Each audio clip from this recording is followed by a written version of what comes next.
What if I told you that the terrifying pathogen hiding quietly in the dust of an old wooden shed is not actually the virus that keeps billionaires awake at night, because true global terror requires a financial chain reaction? Welcome to Money's Hidden Past. Rich people lied. We fact-checked today. We are looking at the biological limits of viruses and how real pandemics completely freeze the global economy.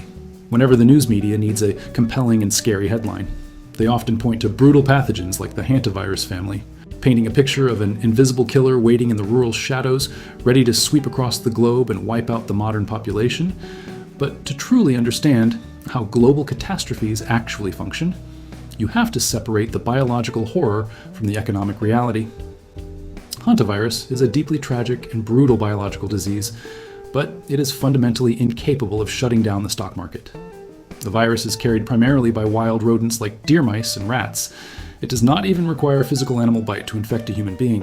The pathogen lives quietly in the dried droppings, urine, and saliva, waiting for someone to sweep an old cabin and stir up the toxic dust when a person breathes in those tiny aerosolized viral particles. The biological countdown immediately begins inside their respiratory system. It starts with deceivingly normal symptoms like muscle aches and fatigue, convincing the unfortunate victim they just caught the seasonal flu, but it quickly escalates into a brutal and terrifying respiratory failure, officially known in the medical community as Hantavirus pulmonary syndrome, where the human lungs rapidly fill with fluid and essentially drown the victim, making it an absolute nightmare for anyone exposed to an infected nest. The mortality rate for this specific syndrome is incredibly and brutally high, killing roughly 1 out of every 3 people who contract the severe form, making it statistically much more lethal than the average seasonal illness, and terrifying for the medical professionals trying to save the failing patient. Scientists first identified this specific family of viruses decades ago during a mysterious outbreak near a river in Eastern Asia, where thousands of soldiers suddenly fell ill with hemorrhagic fever, proving that nature has always possessed the ability to blindside humanity. Even today, there is no specific vaccine or targeted medical cure for the disease. Doctors can only provide intensive respiratory therapy and oxygen support, hoping the immune system of the patient is strong enough to fight off the invader before the fluid accumulation completely destroys the function of the lungs. However, the financial markets do not panic over hantavirus outbreaks because the biological mechanics of the disease have a structural limitation. You cannot catch it from sitting next to someone on a crowded airplane. You must acquire it directly from the local physical rodent environment. This strict biological barrier means it causes localized human tragedies, isolating the tragic damage to a few unfortunate rural families or hikers. It completely lacks the required evolutionary transmission mechanism to mathematically multiply across the densely populated modern cities. The wealthy financial elite do not fear localized biological tragedies. They fear highly transmissible respiratory pathogens, jumping between humans. Viruses that move effortlessly from breath to breath in an office building, because those are the exact pathogens that break the global money machine when a virus spreads easily from person to person across international borders. It stops being just a traditional local public health emergency and instantly transforms into a weapon of total economic destruction, triggering a catastrophic chain reaction that shocks the entire capitalist system. The modern global economy is an incredibly fragile psychological illusion. It is not built on secure vaults of gold or heavy industrial factories. It is entirely built on the continuous, uninterrupted velocity of currency. People constantly buying and selling consumer goods every single second when a true transmissible pandemic hits the human population. The very first thing that violently breaks is the engine of consumption. Economists refer to this sudden financial freeze as a demand shock, and it happens with terrifying speed and absolute ruthless precision. Ordinary citizens suddenly refuse to leave the safety of their homes, either because they are physically sick or terrified of catching the virus, or because the local government has legally ordered them to stay inside, completely emptying the bustling commercial city streets almost overnight. When people stay locked behind their front residential doors, they immediately stop booking flights and taking expensive hotel vacations. They stop eating at crowded neighborhood restaurants and local bars, and they stop walking through retail shopping malls to buy discretionary goods. This creates a terrifying mathematical reality for corporate executives, because their businesses lose their daily income virtually instantly. The cash registers stop ringing, and the credit card machines go completely dark. But the expensive commercial rent and corporate debt payments are still due in a normal functioning economy. The service and entertainment industry relies on a constant daily stream of foot traffic to pay their workers. When that foot traffic drops to zero, the business model instantly fails, and the corporate bank accounts begin draining at a terrifying velocity. Normally, an economic recession is caused by a slow drop in consumer demand, and the financial system can slowly adjust over a period of several years. But a pandemic creates an entirely unique and unprecedented financial nightmare because it simultaneously triggers a massive and historic supply shock at the exact same moment that consumers stop spending their money. The physical creation of essential consumer goods violently halts the people who physically build and move. The physical manufactured products are the exact same humans who are falling severely ill or entering quarantine. The factory workers who assemble the complex consumer electronics catch the virus. The truck drivers who deliver the grocery food are forced to stay home. The dock workers who unload the massive international cargo ships disappear, effectively paralyzing the entire highly optimized global supply chain network. Modern corporations rely on a system called just-in-time manufacturing, meaning they do not keep massive warehouses full of spare inventory parts. They rely on parts arriving exactly on the specific day they are needed to save money on storage costs and maximize their quarterly corporate profit when a single microscopic virus shuts down a major port in Eastern Asia. The ripple effect takes exactly 3 weeks to hit a warehouse in California, proving that our modern quest for ultimate corporate logistics efficiency has stripped away all the protective buffer zones of the global economy. If the overseas manufacturing plants are ordered to physically close, the raw materials cannot be transformed into finished commercial products. And if the global shipping vessels are stuck sitting in the harbor, the products that do successfully exist cannot reach the empty retail shelves.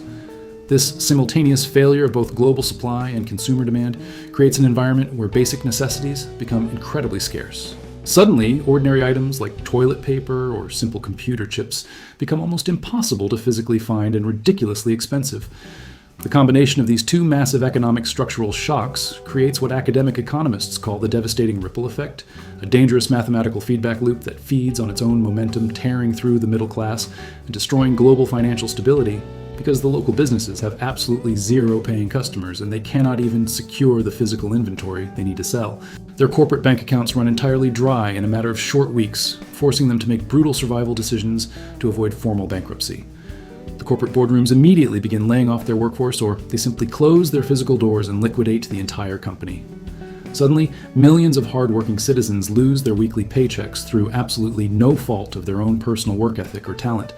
Those newly unemployed workers now have zero disposable household income, meaning they cannot afford to buy anything other than basic survival food, which ironically drives the overall consumer demand even lower across the board, punishing the few remaining struggling businesses that manage to stay open when the unemployed citizens cannot afford to pay their monthly housing rent.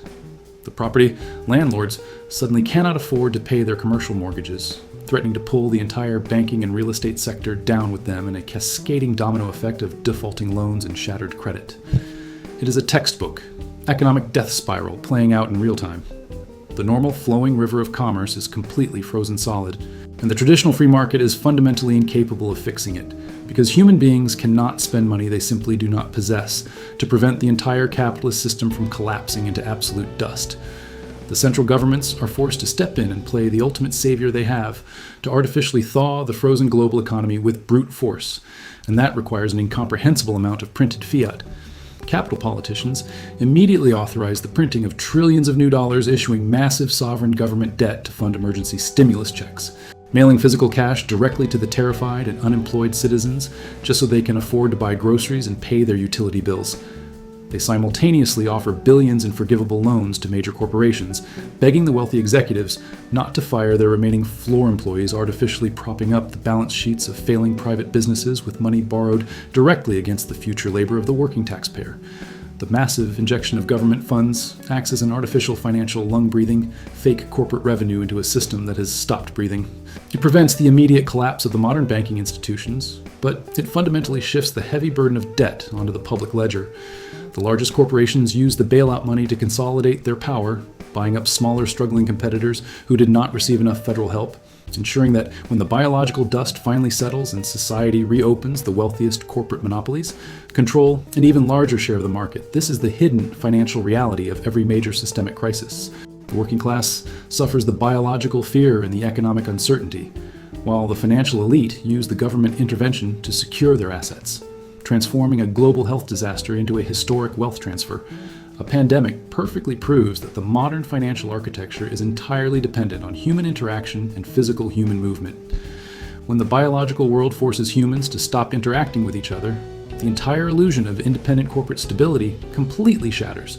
The government intervention temporarily stops the bleeding of the middle class, but it creates a terrifying financial hangover for the next generation, flooding the frozen economy with trillions of newly printed paper dollars, inevitably leads to historic inflation. Once the supply chains finally reopen, the wealthy elite know that Hantavirus will never require a federal bailout because a localized biological tragedy does not threaten the velocity of money, but a virus that moves invisibly through the air on a crowded subway train is the ultimate and final threat to the entire global financial order. We are taught to fear the virus primarily because of the biological damage. The tragic loss of human life is undeniably devastating to witness. But the real reason the government shuts down borders and prints trillions is because the economy itself is the actual patient sitting on life support. If this deep dive into the true economic mechanics of a global pandemic and the fundamental difference between biological threats and financial shocks opened your eyes to how fragile the modern supply chain actually is, then do me a favor right now, smash that like button to let the algorithm know this factual historical conversation matters. Share this video with every friend and family member who needs to understand how the real financial world operates. Let us keep exposing the true mechanics of wealth and power. I will catch you in the next one, where we break down the next hidden chapter in the long history of money and corporate authority. Until then, stay informed, stay skeptical, and remember that the most dangerous aspect of a global health crisis is usually the financial cure.